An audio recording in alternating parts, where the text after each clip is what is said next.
1993년 10월 31일 잠실 야구장에서 한 아이가 사라졌다. 대한민국 야구 역사상 가장 위대한 역전승이 펼쳐진 그날 밤, 환호가 클수록 비명은 작아졌고 기적이 기록될수록 기억은 사라졌다. 안녕하세요. 오늘도 방문해 주셔서 감사합니다. 구독과 좋아요는 이야기를 만드는데 큰 힘이 됩니다. 오늘의 이야기 바로 시작하겠습니다. 새벽 4시에 시작된 공장 근무를 마치고 김영호는 아파트로 돌아왔다. 37세의 그는 늘 피곤했지만 오늘만큼은 잠을 참아야 했다. 아들 민수와의 약속 때문이었다. 한국 시리즈 7차전 해태 타이거즈와 삼성 라이온즈의 마지막 승부를 보러 가기로 한 지 이미 일주일이 지났다. 아내가 세상을 떠난 지 2년째였다. 그 후로 영호의 삶은 공장과 집 그리고 가끔 민수와 함께하는 야구장이 전부였다. 8살 아들은 엄마가 없는 집에서도 밝게 웃었고 아빠가 지쳐 돌아오면 어깨를 주물러주곤 했다. 영호는 그런 아들이 기특하면서도 미안했다. 오후 1시 영호는 민수를 깨웠다. 아이는 벌떡 일어나 초록색 야구 모자를 머리에 눌렀었다. 작년 생일 선물로 받은 그 모자는 민수가 가장 아끼는 물건이었다. 해태 타이거즈 엠블럼이 새겨진 모자는 이미 낡아서 챙이 휘어 있었지만 민수는 어디를 가든 그것을 썼다. 두 사람은 지하철을 타고 잠실역으로 향했다. 역에서 나오자 이미 수만 명의 인파가 야구장을 향해 걸어가고 있었다. 영호는 민수의 손을 꽉 잡았다. 사람들 사이에서 아이를 잃어버릴까봐 늘 조심했다. 민수는 아빠 손을 잡은 채 신이 나서 중얼거렸다. 아빠, 오늘 해태가 이길 거야. 영호는 웃으며 대답했다. 그래, 우리 민수가 응원하니까 이기겠지. 오후 2시 경기가 시작됐다. 좌석은 3루 쪽 상단이었다. 값싼 자유석이었지만 영호에겐 최고의 자리였다. 민수가 좋아하면 그것으로 충분했다. 아들은 초록 모자를 고쳤으며 그라운드를 내려다봤다. 영호는 가방에서 김밥을 꺼내 민수에게 건넸다. 아이는 김밥을 한 입 베어 물며 행복해했다. 경기는 팽팽했다. 1회, 2회, 3회가 지나갔다. 양팀 모두 득점을 올리지 못했다. 4회가 되자 삼성이 먼저 2점을 뽑아냈다. 관중석에서 한숨이 새어나왔다. 5회 초 해태는 여전히 점수를 내지 못했다. 민수는 초조한 표정으로 그라운드를 응시했다.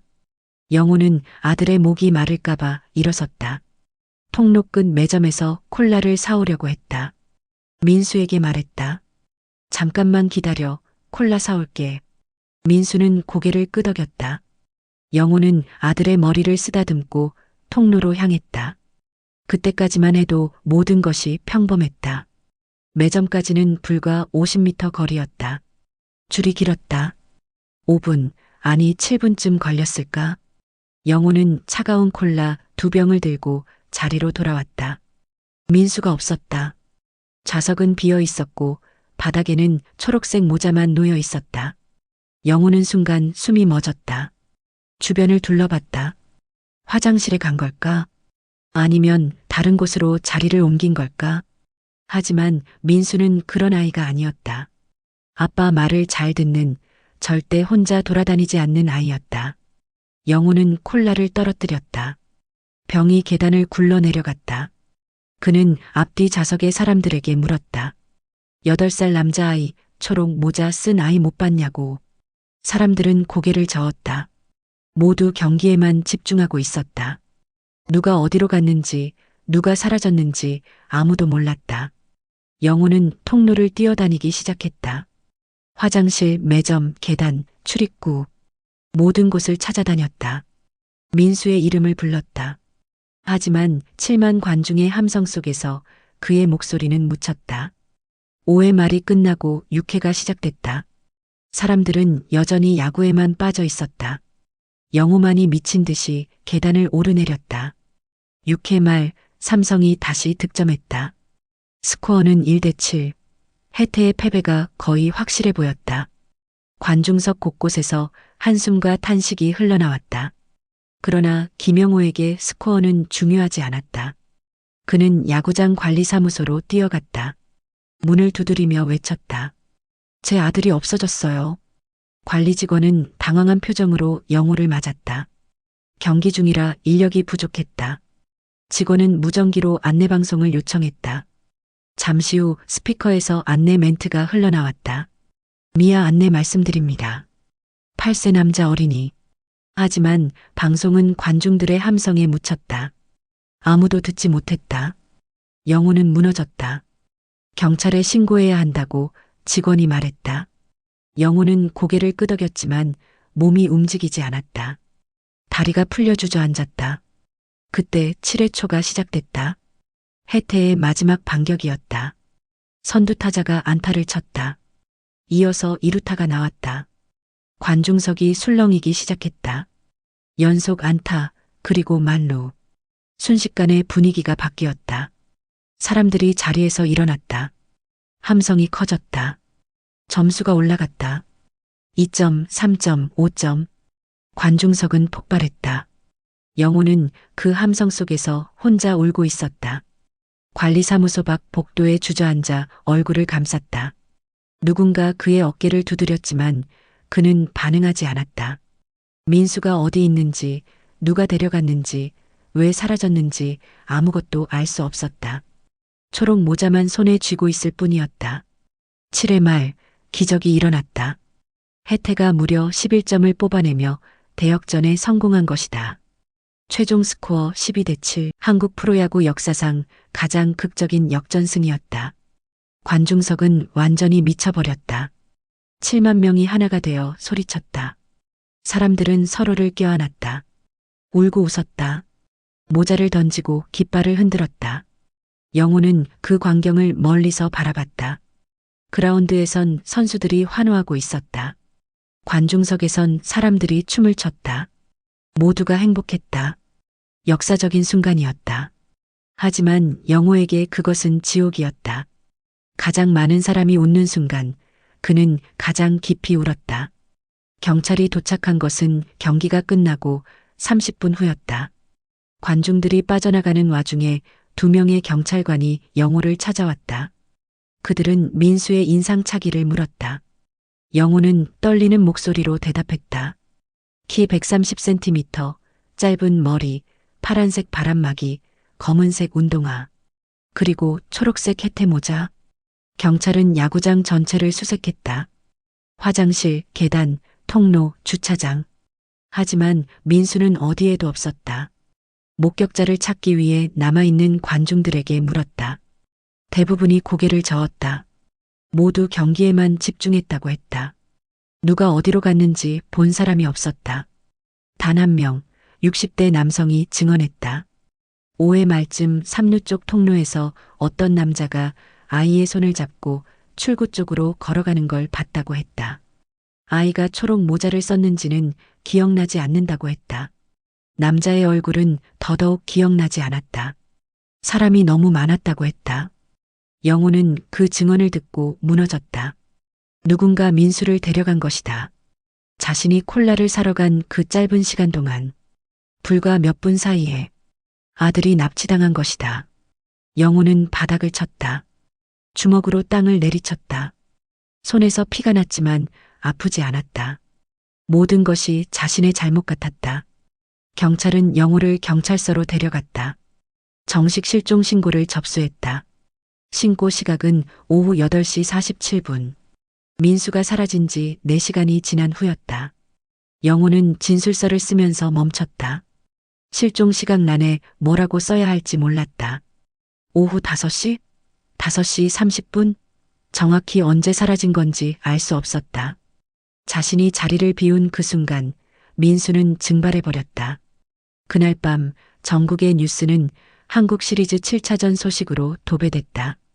기적의 역전승, 역사적인 순간, 국민의 환호. 모든 신문 일면에 해태 선수들의 사진이 실렸다. 그 한 구석 작은 지면에 짧은 기사가 하나 실렸다. 잠실구장에서 8세 남아 실종. 단 3줄짜리 기사였다. 사람들은 그것을 보지 않았다. 모두 승리의 기쁨에 취해 있었다. 영호는 그날 밤 집에 돌아가지 못했다. 야구장 주변을 밤새 헤맸다.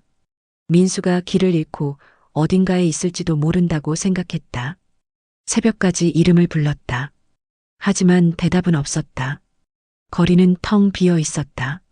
몇 시간 전까지만 해도 수만 명이 환호하던 그곳이 이제는 쥐 죽은 듯 조용했다. 박준호는 20년 경력의 베테랑이었지만 아동 실종 사건은 언제나 그를 무겁게 만들었다. 11월 1일 아침 그는 김영호의 신고를 접수받았다. 잠실 야구장에서 8세 남아 실종. 전날 오후 5시경. 목격자 거의 없음. 박준호는 서류를 읽으며 한숨을 쉬었다. 1993년은 수사하기에 최악의 시대였다. CCTV가 없었다. 야구장 어디에도 카메라가 설치되어 있지 않았다. 휴대폰도 보급되지 않았다. 사람들끼리 연락할 방법이 제한적이었다. 목격자를 찾는 것이 유일한 수단이었지만 7만 명의 관중 속에서 단서를 찾는 것은 모래사장에서 바늘을 찾는 일이었다. 박준호는 김영호를 만났다. 영호는 밤새 잠을 자지 못한 얼굴이었다. 눈은 충혈되어 있었고 손은 떨리고 있었다. 박준호는 영호에게 차분히 질문했다. 민수가 평소 어떤 아이였는지, 혼자 돌아다니는 성격인지, 낯선 사람을 따라갈 가능성이 있는지. 영호는 고개를 저었다. 민수는 절대 그런 아이가 아니었다. 아빠 말을 잘 듣고 조심성이 많았다. 박준호는 현장으로 향했다. 11월의 잠실 야구장은 전날의 열기가 사라진 듯 조용했다. 청소부들이 관중석을 정리하고 있었다. 바닥에는 쓰레기와 깃발, 찢어진 신문이 널려 있었다. 박준호는 3루 쪽 상단 좌석으로 올라갔다. 영호와 민수가 앉았던 바로 그 자리였다. 좌석에서 통로까지는 불과 5m, 통로에서 매점까지는 50m, 그리고 매점에서 가장 가까운 출구까지는 100m였다. 박준호는 그 동선을 천천히 걸었다. 범인이 아이를 데리고 나가려면 이 통로를 지나야 했다. 하지만 경기 중이었다면 사람들의 시선은 모두 그라운드를 향하고 있었을 것이다. 누가 옆을 지나가든 신경 쓰지 않았을 것이다. 박준호는 야구장 직원들을 불러 모았다. 매점 직원, 안내원, 경비, 청소부, 총 27명이었다. 그들에게 전날 수상한 사람을 본 적이 있는지 물었다. 대부분이 아무것도 기억하지 못했다. 경기가 너무 바빴고 사람이 너무 많았다. 단 한 명, 3루 출구 근처에서 근무하던 50대 경비원이 애매한 증언을 했다. 5회에서 6회 사이쯤 한 남자가 아이와 함께 출구로 나가는 것을 봤다고 했다. 아이가 울거나 저항하는 것 같지는 않았다고 했다. 그래서 부자관계라고 생각했다고 했다. 남자의 인상착의는 기억나지 않았다. 검은색 옷을 입었던 것 같기도 하고 회색이었던 것 같기도 했다. 키는 보통이었고 나이는 30대에서 50대 사이 같았다. 너무 모호한 증언이었다. 박준호는 주차장을 수색했다. 야구장 주변 모든 CCTV를 확인하려 했지만 당시 주변 상가에도 카메라가 거의 없었다. 단 한 곳, 주차장 입구에 오래된 카메라가 있었지만 화질이 너무 나빴다. 차량 번호판조차 식별할 수 없었다. 박준호는 그 영상을 몇 번이나 돌려봤지만 아무것도 얻지 못했다. 닷새 동안 박준호는 잠실 일대를 뒤졌다. 주변 상인들에게 물었다. 노숙자들에게 물었다. 택시 기사들에게 물었다. 누구도 초록 모자를 쓴 아이를 본 사람이 없었다. 민수는 마치 공기처럼 사라져버렸다. 7만 명이 모인 곳에서 아무도 모르게 흔적도 없이 박준호는 프로파일을 작성했다. 계획적 범행일 가능성이 높았다. 범인은 야구장의 구조를 알고 있었다. 경기 중 사람들이 그라운드에 집중한다는 것도 알고 있었다. 짧은 시간 안에 아이를 데리고 나갔다. 민수가 저항하지 않았다는 것은 범인이 민수를 아는 사람이거나 아이를 설득할 방법을 알고 있었다는 뜻이었다. 하지만 영호는 주변에 적이 없었다. 아는 사람도 많지 않았다. 공장 동료들과 아파트 이웃들 모두 조사받았지만 혐의점이 없었다. 알리바이도 확실했다. 박준호는 막다른 골목에 다다랐다. 단서가 없었다. 목격자도 없었다. 물증도 없었다. 오직 초록색 모자 하나뿐이었다. 박준호는 신문을 펼쳤다. 11월 5일자 일면에는 여전히 한국 시리즈 기사가 실려 있었다. 우승 퍼레이드, 시상식, 선수 인터뷰. 온 나라가 축제 분위기였다. 그 옆 사회면 한 구석에 민수 실종 기사가 작게 실렸다. 박준호는 그 대비가 견딜 수 없었다. 같은 시간, 같은 장소에서 일어난 두 개의 사건. 하나는 온 국민이 기억하고 하나는 아무도 기억하지 않았다. 11월 3일 오전 야구장 외곽 담장 근처에서 초록색 모자가 발견됐다. 청소 작업을 하던 인부가 덤불 사이에서 찾아낸 것이었다. 혜태 타이거즈 엠블럼이 새겨진 낡은 어린이용 모자. 김영우가 확인했다. 민수의 것이 맞았다. 영우는 그 자리에서 무너졌다. 발견 장소는 야구장 북쪽 담장 밑이었다. 주차장과 연결된 약 200m 떨어진 곳이었다. 관중들이 잘 다니지 않는 외진 곳이었다. 모자에는 흙이 묻어챈 희미한 얼룩이 있었다. 국과수 감식 결과 혈흔으로 추정됐다. 혈액형은 O형. 민수와 일치했다. 박준호는 현장을 재구성했다. 범인은 민수를 데리고 이 길을 지나갔다. 모자가 떨어졌거나 범인이 의도적으로 버렸을 가능성이 있었다. 혈흔의 양은 많지 않았다. 찰과상이나 가벼운 출혈 정도였다. 그나마 다행이었지만 그것이 전부였다. 모자 외에는 아무것도 발견되지 않았다. 담장 너머는 한강 방향으로 이어지는 도로였다. CCTV가 없었다. 가로등도 드문드문 있었다. 밤이면 깜깜한 곳이었다. 범인이 차를 이용했다면 이 길로 빠져나갔을 가능성이 컸다. 박준호는 주변 주민들을 조사했다. 10월 31일 저녁 이 일대에서 수상한 차량이나 사람을 본 적이 있는지 물었다. 한 주민이 증언했다. 저녁 7시쯤 이 근처에서 검은색 승용차가 빠르게 지나가는 것을 봤다고 했다. 차종은 기억나지 않았다. 번호판도 보지 못했다. 그저 빠르게 지나갔다는 것만 기억났다. 박준호는 그 정보를 기록했지만 별 도움이 되지 않았다. 검은색 승용차는 당시 서울에만 수만 대가 있었다. 모자가 발견된 곳은 우승 퍼레이드가 지나간 길이기도 했다. 11월 1일 혜태 타이거즈는 잠실에서 시내까지 우승 퍼레이드를 했다. 수만 명이 거리로 쏟아져 나왔다. 깃발을 흔들고 노래를 부르고 선수들을 환호했다. 바로 그 길 한구석에 민수의 모자가 덤불 속에 버려져 있었다. 박준호는 그 아이러니를 견딜 수 없었다. 축제와 비극이 같은 공간에 존재했다. 사람들이 웃으며 지나간 그 길에 한 아이의 흔적이 숨겨져 있었다. 누구도 그것을 보지 못했다.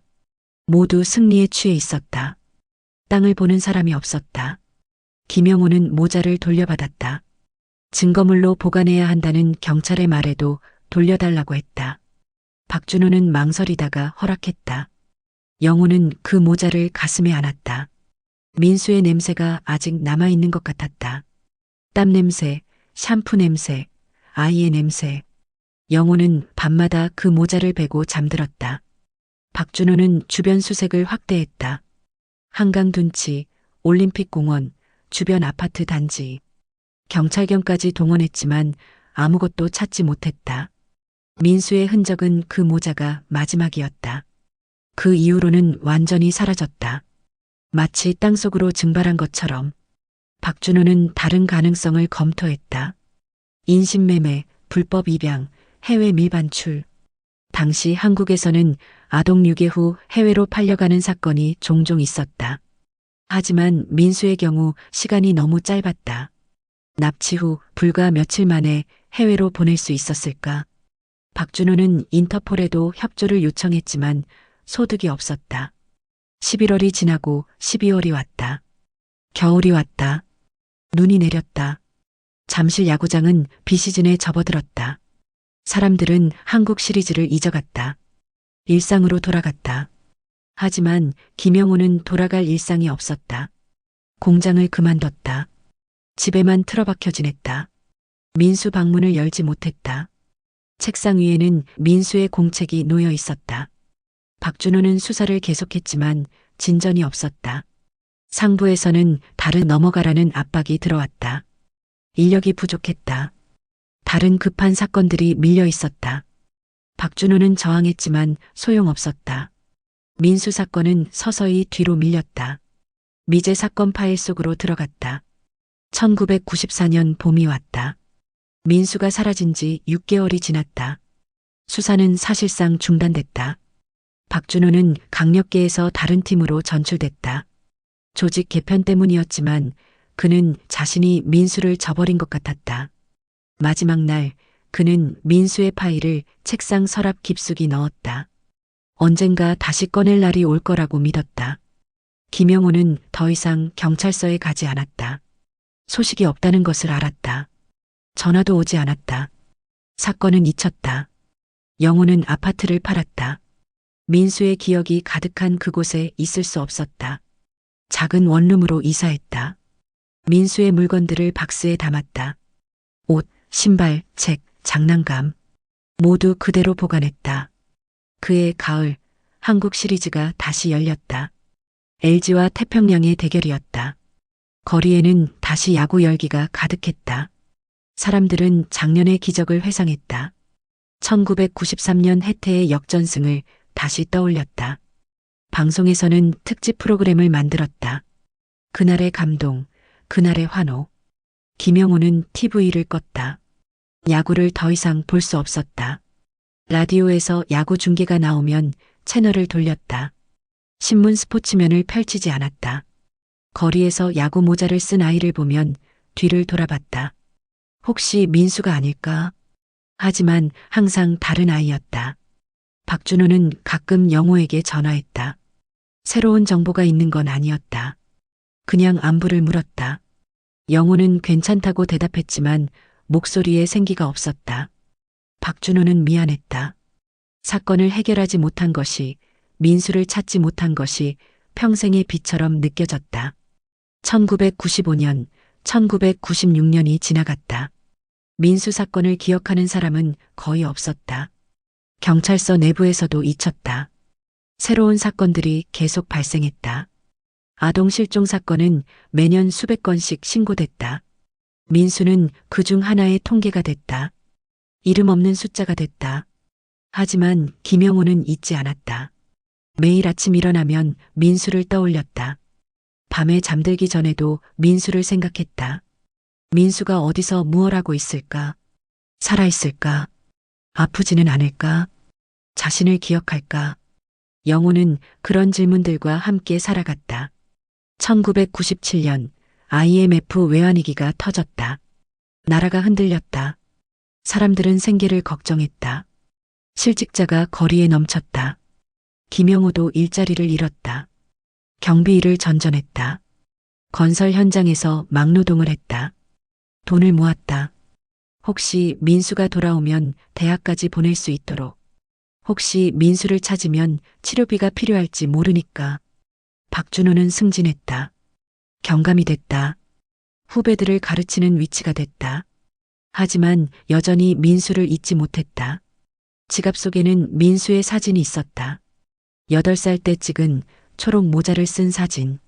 박준호는 가끔 그 사진을 꺼내봤다. 미안하다고 속으로 중얼거렸다. 2000년대가 됐다. 세상이 많이 변했다. 휴대폰이 보급됐다. CCTV가 곳곳에 설치됐다. DNA 감식 기술이 발전했다. 하지만 민수 사건에는 아무 도움이 되지 않았다. 당시에는 그런 기술이 없었다. 증거가 없었다. 단서가 없었다. 오직 초록 모자 하나뿐이었다. 김영호는 늙어갔다. 머리가 희끗희끗해졌다. 허리가 굽었다.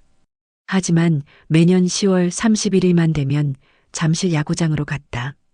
그날의 좌석, 그날의 통로, 그날의 출구를 걸었다. 민수의 발자취를 따라갔다. 사람들은 그를 이상하게 봤다. 야구 경기도 없는데 왜 혼자 야구장을 배회하느냐고. 영호는 대답하지 않았다. 사건은 완전히 미제로 남았다. 경찰 기록에는 여전히 수사 중이라고 표시되어 있었지만 실제로 수사하는 사람은 없었다. 파일은 창고 깊숙한 곳에 쌓여 있었다. 먼지가 쌓였다. 종이가 누렇게 변했다. 민수의 얼굴이 바랬다. 시간이 모든 것을 지웠다. 하지만 한 아버지의 기억만은 지워지지 않았다. 김영호는 민수를 잊지 않았다. 잊을 수 없었다. 그날의 함성, 그날의 콜라, 그날의 초록모자. 모든 것이 아직도 생생했다. 10년이 지나도 20년이 지나도 그날은 끝나지 않았다.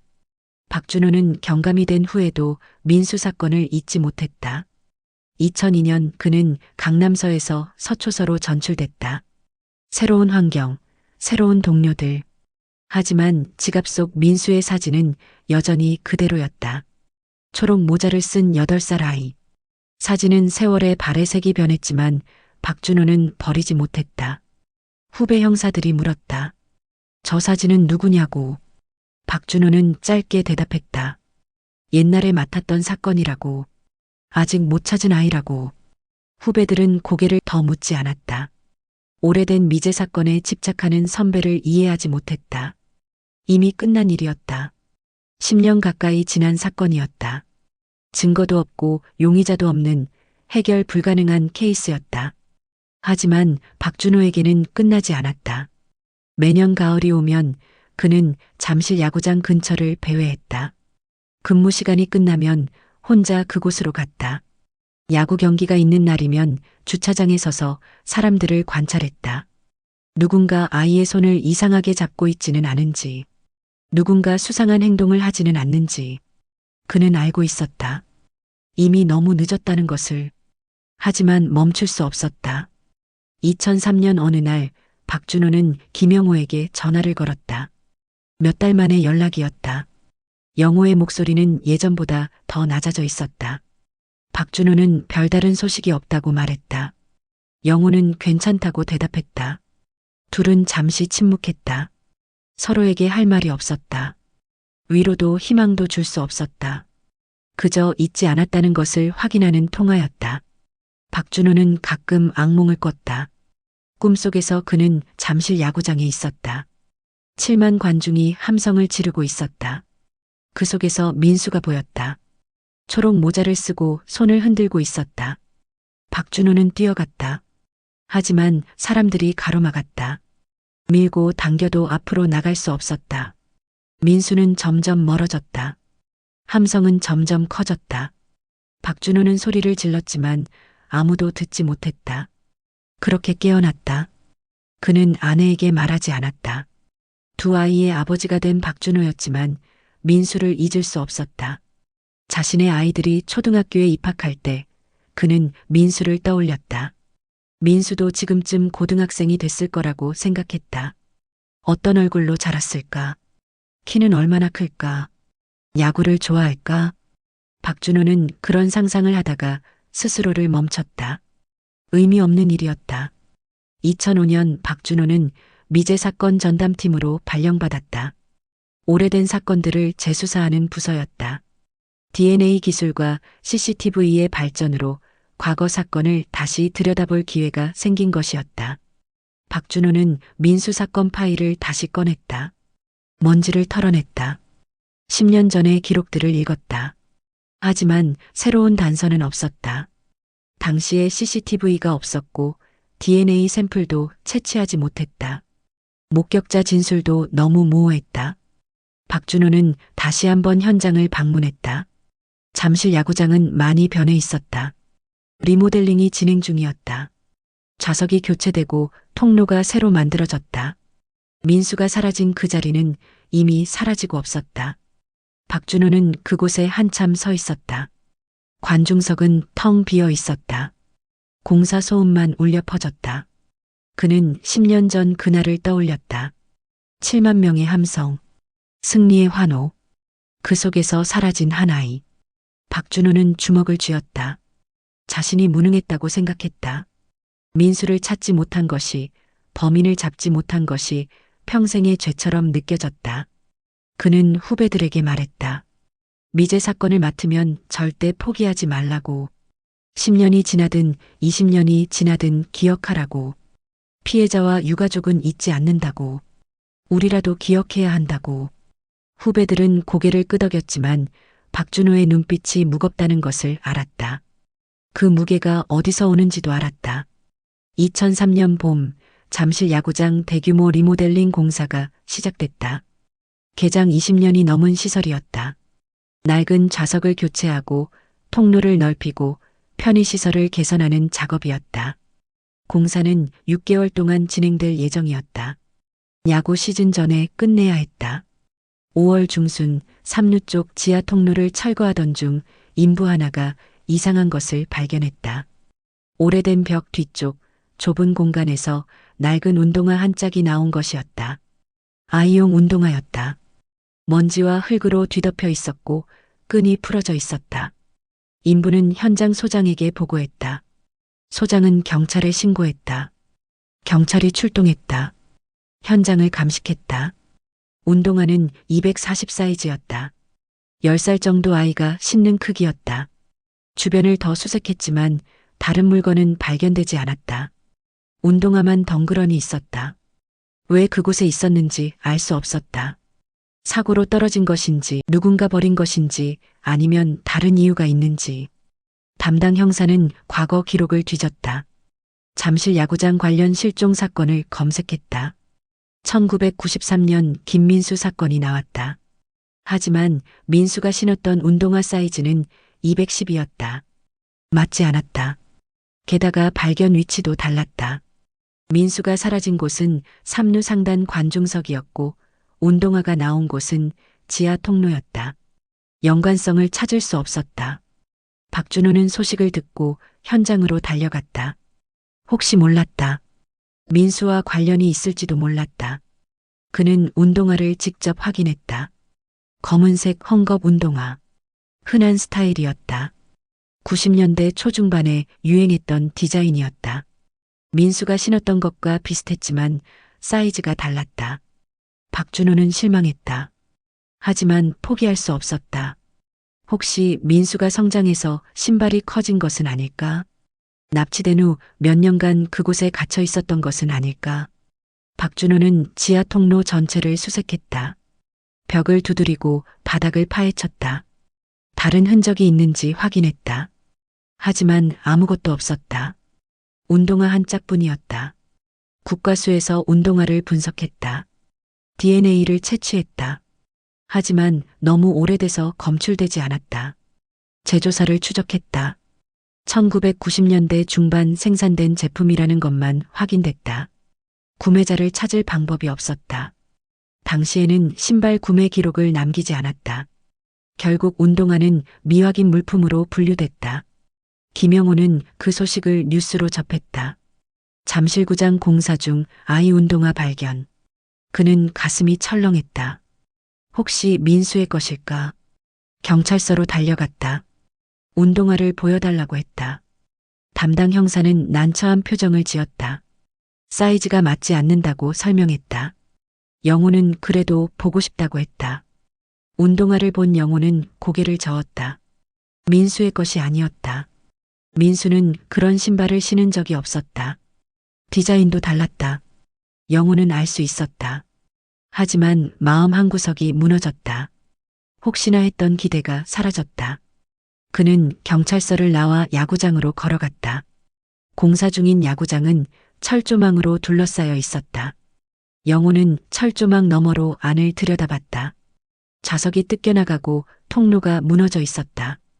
민수가 사라진 그 공간이 파괴되고 있었다. 영호는 그것을 견딜 수 없었다. 마지막 흔적마저 지워지는 것 같았다. 그는 철조망을 붙잡고 서 있었다. 공사 소음이 울렸다. 드릴 소리, 망치 소리, 인부들의 고함. 10년 전 그날의 함성이 겹쳐졌다. 승리를 외치던 7만 명의 목소리. 영호는 두 소리가 구분되지 않았다. 환호든 공사 소음이든 그에게는 똑같았다. 민수를 삼킨 소음이었다. 공사는 8월에 끝났다. 새로운 야구장이 완성됐다. 깨끗한 좌석, 넓은 통로, 현대적인 시설. 사람들은 환영했다. 개장식이 열렸다. 리본 커팅식, 축하 공연, 불꽃놀이. 야구장은 다시 축제의 장소가 됐다. 하지만 영호는 그곳에 가지 않았다. 더 이상 갈 이유가 없었다. 민수의 흔적이 완전히 사라졌다. 2013년 12월 김영호는 57세가 됐다. 머리는 완전히 새었고 허리는 많이 굽었다. 작은 원룸에서 혼자 살았다. 경비 일을 하며 근근히 생활했다. 친구도 없었고 가족도 없었다. 오직 민수의 기억만이 그와 함께 있었다. 어느 추운 겨울날 우편함에 편지 한 통이 들어 있었다. 흰색 봉투, 손으로 쓴 주소, 발신일란은 비어 있었다. 영호는 이상하게 여기며 봉투를 뜯었다. 안에는 짧은 편지가 들어 있었다. 아빠 잘 지내? 날 찾지 마. 딱 그 한 줄. 다른 말은 없었다. 서명도 없었다. 하지만 영호는 알았다. 이것이 누구의 글씨인지. 민수였다. 아니면 민수를 흉내낸 누군가였다. 영호의 손이 떨렸다. 편지를 떨어뜨렸다. 다시 주워들고 몇 번이나 읽었다. 글씨는 어른의 것이었다. 20년이 지났으니 민수도 28세가 됐다. 이 글씨가 민수의 것일 수도 있었다. 영호는 경찰서로 달려갔다. 박준호를 찾았다. 박준호는 이미 정년퇴직을 앞두고 있었다. 머리가 희끗희끗했고 얼굴에 주름이 깊었다. 하지만 민수 사건은 여전히 기억하고 있었다. 영호가 편지를 보여주자 박준호는 심각한 표정을 지었다. 편지는 감식에 넘겨졌다. 지문이 검출됐지만 데이터베이스에 없었다. 필적 분석을 했지만 비교할 샘플이 없었다. 민수는 8살에 사라졌다. 당시 남긴 글씨는 초등학생의 서툰 글씨뿐이었다. 20년이 지난 지금의 필적과 비교할 수 없었다. 우체국 소인을 확인했다. 서울 강남 지역에서 발송됐다. 하지만 그것만으로는 아무것도 알 수 없었다. 박준호는 영호에게 조심하라고 말했다. 이것이 민수가 보낸 것일 수도 있지만 범인이 보낸 것일 수도 있다고 했다. 20년 만에 다시 나타나 영호를 괴롭히려는 악의적 행동일 가능성도 있다고 했다. 혹은 전혀 무관한 사람의 장난일 수도 있다고 했다. 영호는 고개를 끄덕였지만 마음은 복잡했다. 그날 밤 영호는 편지를 수없이 읽었다. 찾지 말라는 문장이 가슴을 찔렀다. 만약 정말 민수가 보낸 거라면 민수는 살아있다는 뜻이었다. 20년 동안 어딘가에서 살아있었다는 것이었다. 하지만 왜 돌아오지 않는 걸까? 왜 찾지 말라고 하는 걸까? 영호는 이해할 수 없었다. 혹시 민수가 범인과 함께 살고 있는 걸까? 스톡홀름 증후군처럼 납치범에게 동화된 걸까? 아니면 기억을 잃은 걸까? 아빠를 원망하는 걸까? 그날 콜라를 사러 간 자신을 미워하는 걸까? 영호는 그런 생각들로 밤을 지새웠다. 다음 날 영호는 TV를 켰다. 스포츠 채널에서 특집 프로그램을 하고 있었다. 1993 한국 시리즈 20주년 특집. 그날의 경기를 재방송했다. 해설자들이 흥분해서 외쳤다. 역사적인 순간입니다. 기적의 역전승. 관중들의 환호가 화면을 가득 채웠다. 영호는 TV를 끄지 않았다. 20년 만에 처음이었다. 그는 화면을 가만히 바라봤다. 7만 명이 웃고 있었다. 선수들이 서로를 껴안고 있었다. 깃발이 휘날리고 있었다. 그 어딘가에 자신과 민수가 있었다.